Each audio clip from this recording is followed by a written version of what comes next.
Shalom, pessoal! Bem-vindos a Modi'in, uma cidade no centro do país que começou a ser construída nos anos 90, mas na verdade sua história é bem mais antiga do que isso.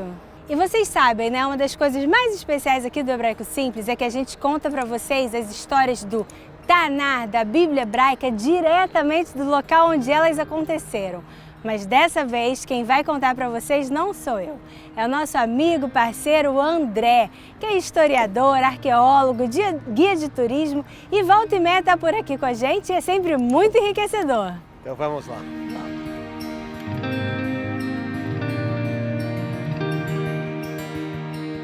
Estamos aqui em Modi'in, onde por volta de 167 a.C., Matitial e seus filhos, conhecidos como os Macabeus, lutaram contra os Seleucidas, que vieram da Síria do norte, trazendo a cultura helenística grega e profanaram um grande templo em Jerusalém.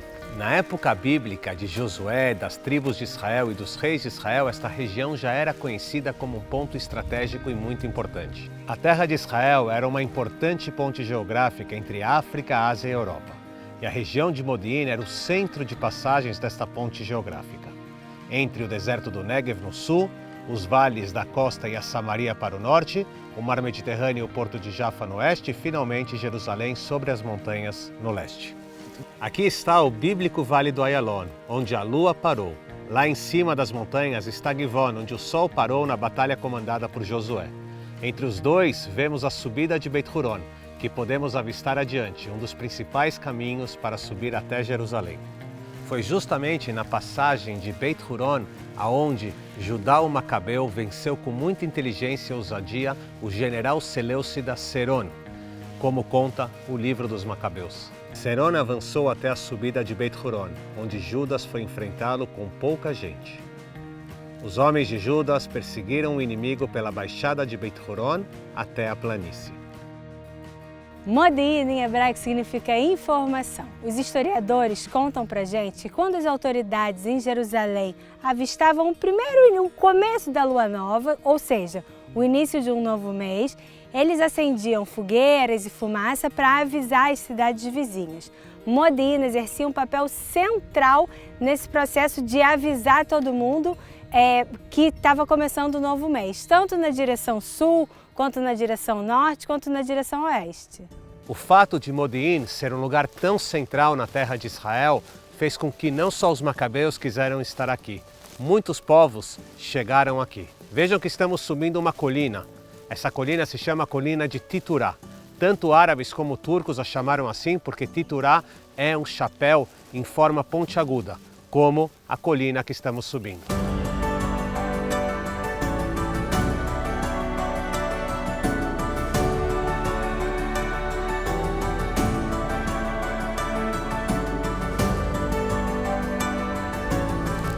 Mas essa colina está longe de ser toda natural.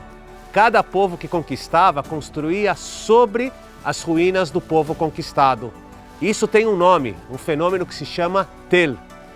Cada camada de construção vai formando a colina. Vejam aqui a torre da época dos cruzados, que era parte da fortaleza que controlava toda a região.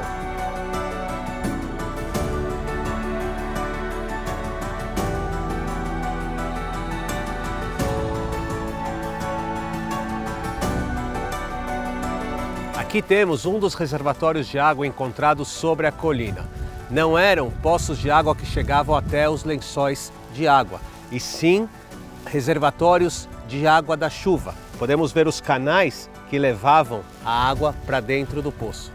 Os poços da água da antiguidade podem ser comparados ao que nós conhecemos hoje em dia como as redes sociais. Aqui os moradores da aldeia se encontravam e contavam as novidades um para o outro. A própria Bíblia nos conta que alguns casais se conheceram adiante dos poços d'água. Um dos grandes exemplos foi Jacó e Raquel. Aqui avistamos também achados arqueológicos de diferentes épocas. Batentes de porta, colunas e uma manjedoura para os animais. Aqui eles comiam e, segundo a crença cristã, podemos dizer que assim era o primeiro berço de Jesus. Sobre a colina foram encontradas algumas prensas de azeitona para fabricar o azeite tão importante na antiguidade e até hoje sendo usado para alimentação. Lembramos que a azeitona é uma das 7 espécies da terra de Israel lembradas na Bíblia. Na época do templo, o azeite mais puro tirado da azeitona era levado para acender a menorá, o candelabro de 7 braços que iluminava a parte interna do templo. Todo o processo começava sobre a pedra chamada yam, em hebraico significa mar, onde eram colocadas as azeitonas colhidas, e essa pedra em forma de roda girava sobre elas, movida normalmente por um animal, o burro, e aqui se formava uma grande pasta. Após amassar e triturar todas as azeitonas, a pasta criada era colocada em sacolas de palha e levadas até o espremedor, aonde eram espremidas e aqui saía o azeite. O azeite era usado para iluminação, para alimentação, como remédio e também como sabão. E a Bíblia lembra também para ungir reis e sacerdotes. Aliás, é daí que vem a palavra Mashiach, que a gente usa para Messias e significa ungido. Agora chegamos na história de Hanukkah, que quem acompanha a Morah Miriam já ouviu algumas vezes. Então eu vou apenas resumir. Antíocos e seus seguidores profanaram o templo em Jerusalém, a menorá e o óleo que acendia a menorá. Quando os macabeus venceram, eles purificaram o templo. E os sábios dizem que encontraram óleo puro que acenderia a menorá somente por um dia. Mas aconteceu o milagre de Hanukkah e a menorá ficou acesa por 8 dias. Esse é o motivo que a principal cerimônia da festa de Hanukkah hoje em dia é o acendimento da Hanukiah, o candelabro de 9 braços. Um braço é o acendedor, que acende a cada dia uma vela, lembrando o milagre que aconteceu e completando os 8 dias do milagre. Hanukkah significa inauguração. A gente já tem essa palavra na Torá, na Bíblia hebraica, na ocasião da inauguração do tabernáculo Mishkan, no deserto. Agora a gente usa Hanukkah para relembrar a reinauguração do templo depois da conquista dos macabeus. Aliás, tem uma história curiosa que quando inaugurou-se o primeiro templo de Salomão, também teve uma comemoração que durou 8 dias. A cidade de Modi'in é atualmente uma das mais modernas do Estado de Israel. Ela começou a ser construída no início dos anos 90 do século passado e em 96 os primeiros moradores entraram em suas casas. O plano diretor da cidade foi feito pelo mesmo arquiteto do famoso Museu do Holocausto em Jerusalém, Moisés Safdie. Hoje em Modi'in vivem 100 mil habitantes. Só para uma comparação, a maior cidade de Israel, Jerusalém, tem quase 1 milhão de habitantes e a segunda maior, Tel Aviv, 450 mil habitantes. A curiosidade é que até hoje a localização de Modi'in tem influência sobre o seu crescimento. Ela está justamente entre essas duas cidades, Jerusalém e Tel Aviv, e a grande maioria das pessoas trabalham nesses dois polos. No centro de Modi'in tem um museu que recorda a história dos macabeus. A palavra Macabe, em hebraico arcaico, significa martelo. Quem foi chamado de Macabe era o líder Judá, Yehudá. Alguns dizem que ele tinha a cabeça no formato de um martelo e outros que ele batia forte igual a um martelo. Quem sabe os dois? De qualquer modo, todos os seus irmãos e seguidores receberam o nome de Macabeus.